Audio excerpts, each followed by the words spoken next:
नागेन्द्रहाराय त्रिलोचनाय भस्माङ्गरागाय महेश्वराय नित्याय शुद्धाय दिगंबराय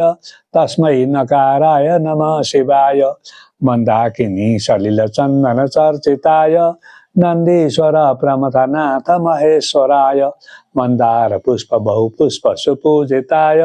तस्मै मकाराय नमः शिवाय शिवाय गौरी वदनाब्ज वृंद सूर्याय दक्षाध्वर नाशकाय श्री नीलकंठाय वृषध्वजाय तस्मै शिकाराय नमः शिवाय वशिष्ठ कुंभोद्भव गौतमार्य मुनीन्द्र देवार्चित शेखराय चंद्रार्क वैश्वानरलोचनाय तस्मै बकाराय नमः शिवाय यज्ञ स्वरूपाय जटाधराय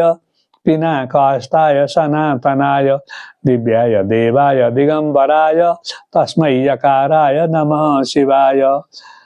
पंचाक्षरमिदं स्तोत्रम या पठेत शिवसन्निधौ शिवलोकमवाप्नोति शिवेन सह मोदते। अब नेपाली अर्थ नागेन्द्र हाराय सर्पको सर्पराज नागराजको चाहिँ गहना हार लगाउनु भएको तीनटा नेत्र भएका त्रिलोचन खरानीको अङ्गराग अथवा अङ्गमा चाहिँ श्रृङ्गार्ने अङ्गलेपन गर्ने कुरा चाहिँ खरानीको दल्नु भएको महेश्वर सब ईश्वरका पनि महाईश्वर महेश्वर शिवा नित्य शुद्ध र दिगंबर सधैँ शुद्ध र निरन्तर रहिरहनु हुने दिशा नै अम्बर छ वस्त्र छ जसका त्यस्ता शिवजी त्यस्ता नकार स्वरूप भएका शिवजीलाई म नमस्कार गर्दछु। मन्दाकिनीको मन्दाकिनी सलिल चन्दन चर्चिताय मन्दाकिनी भनेको गङ्गाजल रूपी गङ्गाजलले अनि चन्दनले पूजा गरिने नन्दीश्वर र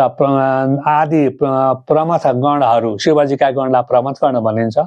नन्दीश्वर आदि प्रमथ गणले युक्त भएका नित्य शुद्ध र दिगम्बर भएका शिवजीलाई नमस्कार छ। शिवाय गौरी वदनाब्ज वृन्द सूर्याय दक्षाध्वर नाशकाय श्री नीलकंठाय वृषध्वजाय तस्मै शिकाराय नमः शिवाय। शिवजी गौरी भनेको पार्वती माता उहाँको मुखकमल वदन रूपी अब्जका वृन्द मुखकमलको चाहिँ जुन समूह छ त्यस मुख समूहको सूर्य अरे कमल चाहिँ जब सूर्य उदाएपछि फक्रक्क भएर फुल्छ फक्रिन्छ त्यस्तै पार्वती माताको मुख पनि शिवजीले हेरेपछि अनि त्यो फुल्दछ खुसी हुन्छ। त्यस्ता सूर्य रूप भएका दक्षको यज्ञ नाश गर्ने शिवजीलाई म नमस्कार गर्दछु।